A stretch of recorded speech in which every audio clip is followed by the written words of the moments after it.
প্রচার শুরুর পর থেকেই কোথাও কোথাও উত্তপ্ত ভোটের মাঠ। অনেক এলাকায় প্রার্থীর সমর্থকেরা জড়িয়ে পড়ছেন সংঘর্ষে। রাজনৈতিক বিশ্লেষকদের মতে অভ্যুত্থান পরবর্তী নির্বাচন ঘিরে সংঘাত দুঃখজনক। নির্বাচনের প্রচার ইতিবাচক পরিবর্তন দেখতে চায় ভোটাররা, যার দেখা মিলছে না অনেক নির্বাচনী আসনেই। গত ২২ জানুয়ারি থেকে শুরু ত্রয়োদশ জাতীয় নির্বাচনের প্রচারণা। প্রার্থীরা নিজ নিজ এলাকায় ভোটের প্রচারে চষে বেড়াচ্ছেন নির্বাচনী মাঠ।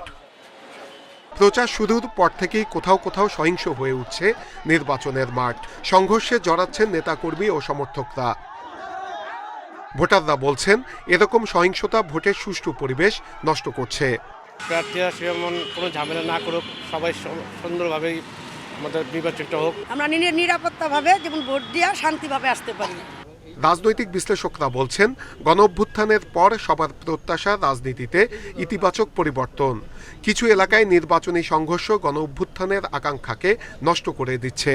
আমরা যদি এই জায়গা থেকে ব্যত্যয় হয় এবং এটা যদি আমরা সরে যাই, তাহলে কিন্তু এই রাজনীতির প্রতি মানুষের যে আস্থার জায়গাটা নতুন করে তৈরি হয়েছিল, সেটা কিন্তু আবার অনাস্থায় পরিণত হতে পারে।